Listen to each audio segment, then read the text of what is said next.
We only have two emotions, love, fear. Have you ever been in traffic and you're angry? Let's say you're running late for an appointment and you're angry because all this traffic and road work is making you late. And then you're angry about it, but let's dig a little bit deeper. What are you angry about? All these emotions are driven by fear. Everything you want is on the other side of fear. I used to think, am I good enough? And I felt inadequate. We believe people are going to criticize us. We believe people are going to find fault with us. I would rather be hated for who I am than loved for who I am not. You have to go through the fear. There is no other way. You have to go through the fire. Look at what fear has cost you.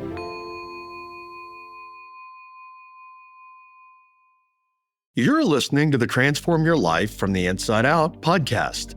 This episode is titled, Kicking the Fear That Stands Between You and What You Really Want in Life. I am aware that this is going to appeal to many people listening. Why? Because most people deal with fear. And here's the thing we're going to talk about in this episode. Many people are experiencing emotions, but they're not even aware that these emotions are fear-based and fear-driven. And what we're going to talk about in this episode is that there are only two emotions. One is love, and the other is fear. And most of us make our choices and our decisions and live our life from fear, but then we're not happy because we're not getting what we want. And the reason we're not getting what we want is because we're making our decisions from fear. If you're experiencing fear, and even if you're experiencing negative emotions about things in life, somebody makes you angry, you think. And by the way, no one makes you angry. It's that you're choosing to be angry. But let's say you're dealing with perhaps negative feelings, anger, frustration. Maybe you feel like you're being treated unfairly. Maybe you're annoyed, frustrated, whatever it might be.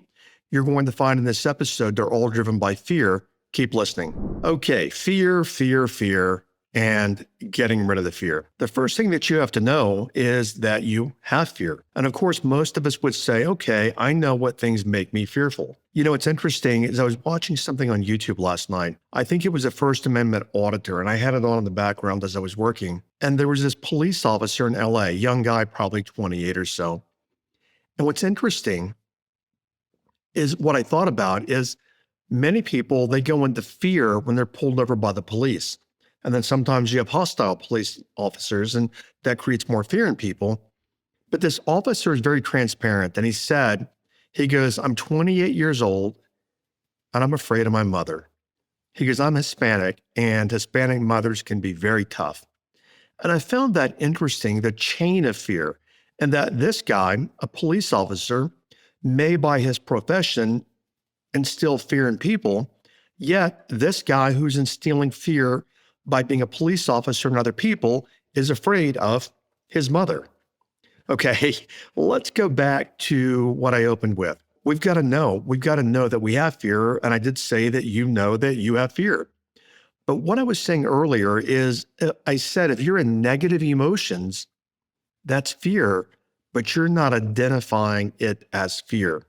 So if you are in anger, stress, frustration, you feel like you're being unfairly treated, you're annoyed, whatever it might be, all these emotions are driven by fear.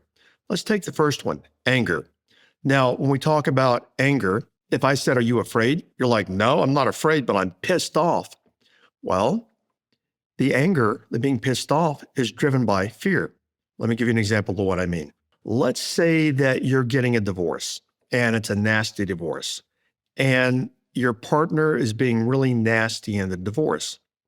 Well, you may be getting into anger, and you probably are getting into anger about it, not even recognizing that it's fear-based, but the fear is, oh my gosh, I'm a failure. Oh my gosh, I'm Catholic and I'm supposed to be married for a lifetime. Oh my gosh, what are my parents going to say? What are my friends going to say? Oh my gosh, I'm the only one in my family to ever get a divorce. What's society going to say about me? Or I'm in fear that I'm going to lose most of my possessions in this divorce. So we ostensibly look like we're in anger, but it's fear driving the anger. Many years ago, I was sitting with Don Juan Matus, And he had said to me, he said, all these negative emotions that people have, his exact words were, many times people misidentify their emotions. They think their emotions are one thing, but their emotions are not that. That thing they think it is a disguise for something deeper, just like I talked about anger. But other negative emotions, we talked about anger. And, let's talk about traffic for a moment. Have you ever been in traffic and you're angry? Let's say you're running late for an appointment and you're angry because all this traffic and road work is making you late to wherever you need to be. And then you're angry about it, but let's dig a little bit deeper. What are you angry about? Guess what? You're angry about something fear-based. I am afraid that I'm going to be late. I'm afraid that if I'm late, I may lose a deal. I may lose a contract. I may lose money. I may lose face. I may lose something, which is obviously fear. Let's look at stress. Now, we generally don't equate stress to fear, but stress is fear-based. Why? I am so stressed, I've got to finish this work project. And if I don't, bad things can happen. If bad things happen, meaning I could lose my job, I could not make my bonus, meaning I didn't deliver on time and I'm not going to get my bonus. And if I don't get my bonus and I can't buy the kids birthday presents, Christmas presents, I can't go on vacation, whatever it might be. My husband, my wife, my boyfriend, my girlfriend, they're going to be mad at me and I'm going to be in trouble. Notice how it's all fear-based. Frustration, same thing, fear. Unfairly treated. I don't like the way you treated me, is what a lot of people say. A lot of people are triggered when they feel like they're, air quote, being disrespected. And what I've said before is, of course, it's a common courtesy, but what I've said before is, who said the world owes you respect? It doesn't. You've got to be the kind of person that gives respect to get respect. And some people don't even respect themselves. And if they don't respect themselves, how can you expect them to respect you? But many people think they're being unfairly treated. And because they're unfairly treated, they get vindictive and they get angry. There's an example of that and guys, I just don't give a crap who you voted for. But when I'm talking about the perceived unfair treatment, there's a great example of that at 1600 Pennsylvania Avenue. And then that person's getting into anger, but it's all fear-based. It's all fear-based because all these people did all these kind of things to me. And it can be anything in life and it can be anyone. And they did this. And as a result of them doing this, I'm going to lose face. I'm going to lose my good name. I'm going to lose my reputation. I'm going to lose my house. I'm going to lose my partner. I'm going to lose my kids, whatever it might be. And notice that it's all fear-based, but when somebody's unfairly treating us, we think it's that they're unfairly treating us in a particular way. But you know what? There's a fear behind it. And that's why I said we have to look at and we have to know that we are in fear. And anytime you're experiencing a negative emotion of some kind, I said anytime, I'm going to contradict myself. Almost any time you're experiencing a negative emotion, and actually it could be all the time, but I want to give myself a little bit of a loophole here and a little bit of wiggle room. Pretty much anytime you're experiencing a negative emotion, we look at the negative emotion and we pinpoint that. We want to go deeper to what is the fear causing this emotion. Because all these negative emotions are fear-driven, and we want to explore that. You might have heard me say before, we only have two emotions. In all transparency, I don't know how many emotions human beings have. I know we have many aspects of emotions, but when it comes to how many emotions do we have, I've been taught, and I do find it in my own reality, my own experience, my own observation, I find it to be true. Don Javier's taught me we only have two emotions, love, and the opposite of that is fear. And if you look at that also, black, white, polarity, yin, yang. So it makes perfect sense to me. The only two emotions are love and fear. And what most of us, and I know I'm generalizing there, but I've been in that camp before, what most of us do is when we're confronted with a decision, we just automatically, boom, default to making a decision out of fear as opposed to making a decision out of possibility. And then when we make our decisions from fear, not even knowing we're making a decision from fear because we think we're analytically and rationally thinking through the decision, but the mechanisms underneath it are fearful. When we're making the decision from fear, we reap the results of that fear-based decision. So I'm asking you, ask yourself, anytime I have a negative emotion pop up, what is driving this? What is driving this? And dig deep to discover what is driving this. Like, for example, the anger about being late, or the anger about being divorced, or the anger about feeling like you're not being properly treated, whatever it might be. Dig deeper, go below that and start asking questions. Well, what am I really experiencing here? And you can even ask yourself this simple question. What is the fear behind this?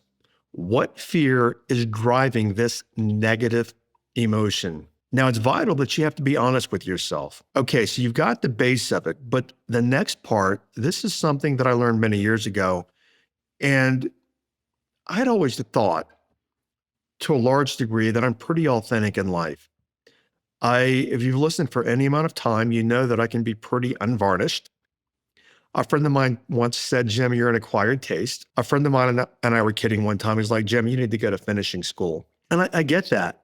But with me, you never have to be concerned about what I think or where you stand with me. Not that it would matter anyway, providing, if you were in a personal relationship with me, you never have to wonder what I'm thinking about you or what you've said or what you've done when it pertains to me. Because if you ask me, I'm going to be authentic and I'm going to tell you exactly what I think. And again, it doesn't mean that I'm right. I was talking to Don Javier one time, and it was a family dinner, and we were talking about something. And he said to me, he goes, you need to learn to have more filters. And that's fine. That's great. But you know what? I enjoyed being without the filters. If somebody walks up and they're wearing, in my opinion, what I think to be is a hideous looking dress. And maybe she's like, what do you think of this dress? Even if I think it's hideous, I'm not going to say anything, okay?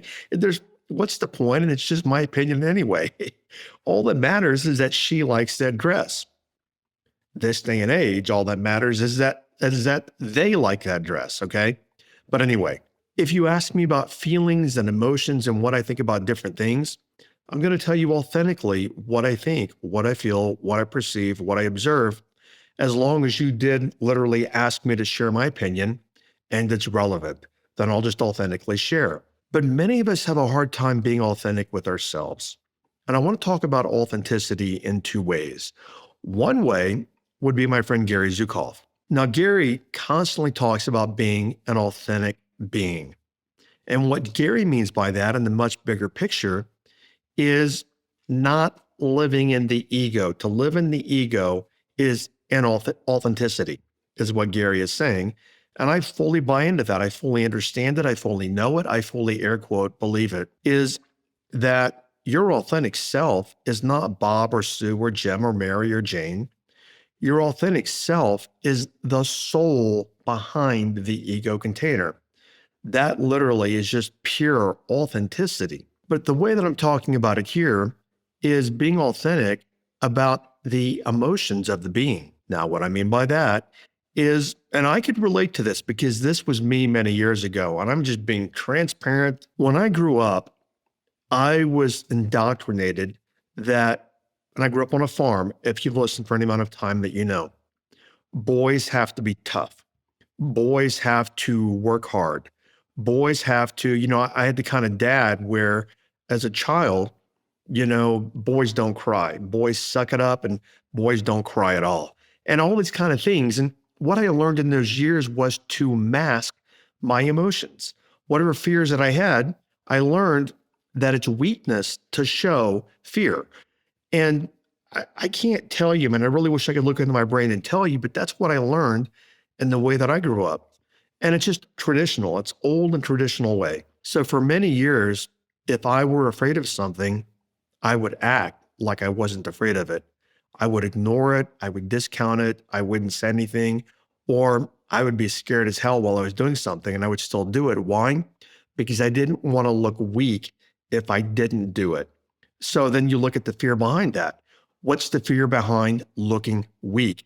then I'm going to be less than. And if I'm less than, then people are going to criticize me. If I'm less than, people are going to judge me. If I am less than, I am not good enough. So, in the context of this conversation, we have to be authentic and recognize, yeah, there are times that, yes, things are going to scare the shit out of us. But many of us do what I did for many years is we play it off instead of saying, yeah, that scares the crap out of me. And again, to Gary's point, that's all ego. So understand that. When I talk about authenticity, it's being aware and then just being authentic and saying, yep, I am afraid of this. I've said it before in different episodes. The best thing that ever happened to me was 2020 when I was in heart failure. I had a hemorrhagic stroke. And around that same 12-month period, I also had COVID for 13 days. I was in bed for 13 days. You know, what's interesting. What's that phrase? Comorbidity, I believe they call it. So I wasn't just comorbid. I was double comorbid, meaning I had COVID. I had heart failure and I had a stroke. I was double comorbidity. And they say that the people that were most likely to die of COVID were people with comorbidity. And I had COVID pretty bad, where at one point I'm like, am I going to make it out of this? And even when I thought that, literally zero worry entered my mind. I was in fear a zero amount, because having the heart failure and the stroke within 12 months prior, I already knew that I could leave the planet in any given moment. Like when I had the stroke, and I mentioned it before, I learned that when you leave the planet, you're not going to know it. I mean, it could be a plane crash and you're not going to know the second that plane smacks into the ground. You know, it could be anything. Somebody's shooting you. And the second you leave the body, you're not going to know it. And this game is over. This little journey, this little ride, this roller coaster of life is over. I look back and I had the good fortune of having these things happen, even though people call them unfortunate events. I had the good fortune because I remember, and I've said it before in the podcast, when I had the heart failure, which I had first, February of 2020. I was in the ER. They did all this testing. The doctor came back in, very matter-of-factly. He put his hands on the railing of the bed in the ER and said, well, we've done all of our testing. You're in heart failure. My whole approach was, okay. I mean, I knew what it meant, but I didn't know what it meant. I mean, what does it mean to be in heart failure, okay? Even though you analytically, oh shit, that's not good. But I never went into fear about any of that, ever. And so I've learned over the years that a lot of fears that people get into about being judged and being good enough and about money, I just don't go there anymore. And it's not because I'm any better than anyone else. It's just that I've had different experiences to create that in me. But what many of us do, as I've been saying here, is we have the fear that we have to be aware of, okay? And that fear is, am I being judged? Am I being criticized? Am I less than? Do I feel inadequate? I'll talk about that a little bit also. You know, am I afraid people aren't going to like me, whatever it might be? We have to be authentic with that. But that's where we do what I did for many years. We try to hide that. And that's not a good place to go, because that's not being authentic with ourselves. I mentioned before is our two greatest fears are the fear of abandonment and the fear of inadequacy. Been there, done that many years ago. No question about it. Even until like 2010 or so, I remember thinking, even in my own field that I'm in now, I don't know, my podcast has 5.5 million downloads, whatever it is. I don't have many guests. Most podcasts that have a lot of downloads have guests who share them. This is all on me, which means what I'm sharing is resonating with people, a lot of people, okay? A lot of downloads. But I used to think many years ago, am I good enough? And I was on the same path of Don Javier 15 years prior to that. But I used to think, am I good enough? And I felt inadequate. And we don't like being inadequate because of what I said earlier. And here's the fear. If we're inadequate, we feel inadequate, we believe that's going to cause people to judge us. We believe people are going to criticize us. We believe people are going to find fault with us. And if they judge us or criticize us or find fault with us, we are less than, we are not good enough, and that scares the shit out of a lot of people. So again, just make note of that, where this plays out on your own life. Now let's talk about how to transcend the fear. And I've said this before, I'll say it again, but I'll say it in a different way. Whatever fears you're experiencing, you have to be authentic with them and you have to own them. It doesn't mean, which I'm going to talk about how to transcend them. You can transcend them. And also, what I see is people being in a lot of fear, and they're even in fear about tackling the fear. Many times, not always, depending upon whether it's organic or whether it's just thought process based, many people are into levels of anxiety about money, relationships, whatever it might be, jobs, careers, etc. And they are in anxiety, and the anxiety can be really debilitating. But when they look at actually learning to manage the anxiety, that puts them in fear about the anxiety. Therefore, they never attack the anxiety because they're afraid of the anxiety. I had a similar thing happen to me many years ago with that. Back out of college in 1988, I believe, back when I had clinical depression, panic attacks, and anxiety all at the same time. And I remember when I started healing it, panic attacks for me were no fun. And I'm sure anybody that's had a panic attack will tell you they're no fun. Now, back then, I didn't have the mental tools that I have now. And now I know how to manage it if it ever happened again. But I remember one day, because I knew what a panic attack felt like when it was coming on. And I remember one day I had just a little twinge of that feeling. And then I got into fear that I was going to have a panic attack.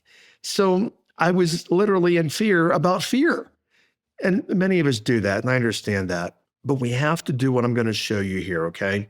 And I'm not a medical practitioner, and I'm not a mental health practitioner and expert, but I've been down this road before. And I'm going to tell you how I literally learned to overcome fear. I've said it before, I'll say it again. Before I tell you the exact process, that it's really simple, okay? When you confront, well, this is part of it. When you confront the fear goes away. When you look, for example, at maybe someone wants to blackmail you. So when someone wants to blackmail you, you live in all this fear, and they can be blackmailing you financially. They can be blackmailing you with a secret that, guess what? Most people don't care about your secrets anyway, because they got their own secrets. I read many years ago, people live three kinds of lives. They lead public lives, they lead private lives, and they lead secret lives. Many people live secret lives that they're ashamed of, and it can be a sexual fetish. It can be just different things for different people. Maybe it's that they just can't manage money, and they're always broke, and they're afraid of that. And many people are afraid of other people finding that out. But then when someone does find that out, the person that has the fear is afraid they're going to be blackmailed by the person who found it out, and they live in even more fear. And the way to overcome the fear, are you ready? And I've said this a bazillion times, own it and confront it. I want to give you my real story here, and I've shared it before in the podcast. Anybody who's listened for any amount of time knows this about me, and that I'm gay. And I air quote, came out 30 years ago. And I remembered we were going on family vacation in 1999 to Yosemite National Park. And Don Javier at the airport called me. When we were at the airport in the terminal, he just kind of motioned for me to come to him. And he said, "You will come out on this trip." And I was like, "What?" He goes, "You spend way too much time hiding. You waste your energy hiding." And he goes, "You're going to come out on this trip to mom." He called my mom, his mom as well. He goes, "You're going to come out to mom." He didn't say anyone else. He just said, "Mom, you're going to come out to mom." Now, prior to this, I spent a lot of time dodging questions and hiding. Mom was always like, "Do you have any new girlfriends?" and all this. And I would always dodge those questions. Anybody that's gay can probably relate to that. But I wasn't being authentic. And anyone that's gay will tell you when they come out, it's like a weight is lifted. Most people, many, not most, many will tell you when they come out, it's a weight off their shoulders. Why? Because now they don't have to live in fear, and they don't have to hide anymore. But what they're really being is they're being authentic. Now, I was going to say a quote a couple of minutes ago. What really helped me in this process is when I read a quote that said, "I would rather be hated for who I am than loved for who I am not." And when I'm who I am, and I'm authentic about that, people are going to judge. People do it here on the podcast. People are going to criticize. People are going to condemn. People are going to say, "Thank you for being an inspiration." I'm going to get the entire gamut of responses. What I know is that no one can threaten me. No one can make me fearful about this. No one can say, I know this about you and I'm going to share it about you. Why? Cat's already out of the bag. And that's what I mean about being authentic. If you're afraid of something, just say you're afraid of something. Because guess what? You might think that's being fearful, but you know what that really is? That is courage. When you have the courage to say, and I'm just kind of laughing, stories of my own life, and I'm sure many of you can relate. When you have the courage to say, that scares the shit out of me, you're being authentic, okay? I have no problems telling you. Remember, I probably shouldn't, but for me, I don't like snakes. For many years, I couldn't even go in the snake house at the zoo. And I think in some past life, I was probably consumed by an anaconda. I lived in Rio or something, and I was eaten in the Amazon by a snake. So even if I would look at a snake, they would give me the heebie-jeebies. I couldn't even look at a freaking snake. And even now, I don't want to be around a snake. I'm not going to hold a snake. I don't want to touch a snake. Yeah, so I'm not being, Mr. Badass. I'm telling you, I'll tell you something. It's really how mean my sister was to me one time. She was a year younger, and she was not afraid of snakes. And she found a snake. It's a pretty stupid story now that I look back into, being in high school.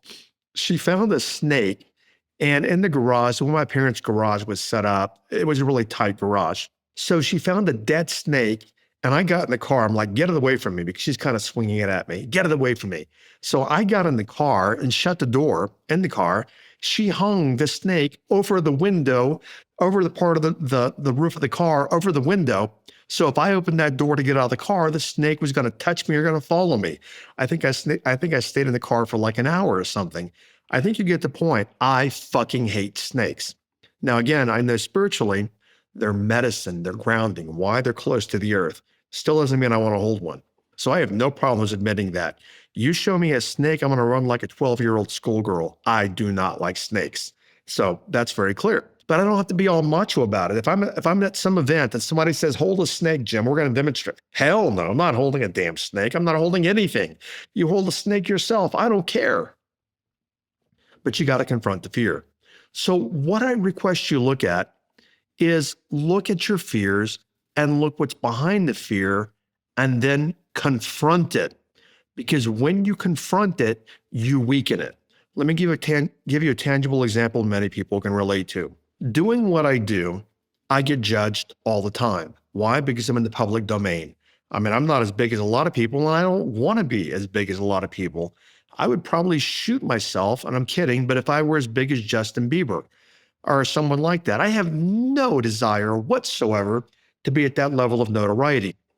I find it quite draining if it were me, and quite taxing and debilitating. I have no desire for that. But doing what I do, people know the podcast and different things. And when I run ads on Facebook and I'm out and about or here or there or speaking at events, I'm always going to be judged. I know that. But for many years, I wouldn't put out my content. I wouldn't put out my training. Why? Because I was afraid of being judged. Now, here's the mistake that most of you guys are making. Because you're afraid of being judged and you're having the negative emotions that I talked about, you're being inauthentic. You're not sharing that you're in fear, which is actually courageous. So then what you do is you cower down. Now, to concretize that, I was afraid of being inadequate. I thought that if I put my content out, people are going to say, get out of here, kid. You're not good enough. I mean, you just, there's nothing there. You're stupid. You're this, you're that. And I was afraid of that for a lot of years. And what broke me out of that is when I read a quote, stop asking how good you are and start asking what the world needs. And I care so much about helping people, that higher value literally helped me override the fear of judgment. But what I did prior is I would avoid being judged, and I would avoid it by, so to speak, not putting my content out there. And what I would do metaphorically, if you're watching this on video, is that metaphorically, I would like shield myself so you couldn't see me, meaning I wasn't putting my content out. And I thought, well, if they can't see me, meaning my video, or they see me on video, if they can't see me, they can't judge me. So when I said, candidly, fuck it, I'm going to put myself out there. Whatever's going to happen is going to happen. I'm going to roll the dice. Well, what happened is not what I expected to happen. Things took off, things caught on for whatever reason. And I still don't understand today why what I say resonates with a lot of people. No clue why, but it's not my job to figure out why. It's just my job to do what I do. And this day and age, I work from the position I already know because I see it on YouTube. I see it on different places. I already know people are going to hate on me. People are going to judge me. People are going to troll me, which I've had people do. People are going to do many of these different kind of things. People are also going to be grateful and appreciative in whatever it might be. The bigger point is I was authentic enough, I was courageous enough to recognize I was in fear, and then I went through the fear. You've heard me say it before. If you don't go through the fear, you will always be trapped from and by the fear. You have to go through the fear. There is no other way. You have to go through the fire. Elton John has a song. I love the song. You can look it up anywhere. It's called The Bridge. And the theme of that song is that there's a bridge in life and everyone has to cross that bridge. When it comes to fear, that fear is the bridge. But many of you stand on one side of the bridge and you're afraid to cross the bridge of fear to the other side. And on the other side is everything that you want. So that being said, I ask you to look for a moment.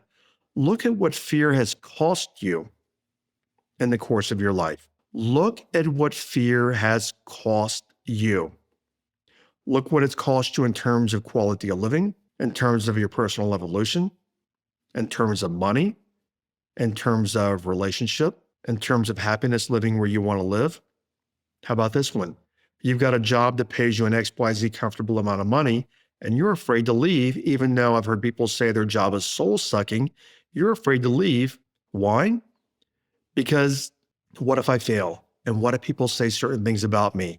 And what if I can't find another job? So I'm going to just stay in this soul-sucking job because of my fear.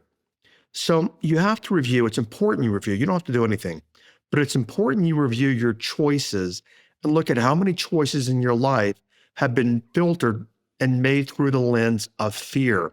And then ask yourself, what does that fear cost me? So we've looked at what fear cost you, and think about what it cost you, because fear cost you the home. As I mentioned earlier, it cost you the car, the livelihood, the boyfriend, the girlfriend, the husband, the wife. Maybe it's cost you not to move across country, and you want to move across country because you want to live in the Pacific Northwest and you live in South Carolina and you want to live on the opposite coast, but you're afraid. What is my family going to say? What are my friends going to think? What if I can't make it? What if I can't get a job? All of that is fear.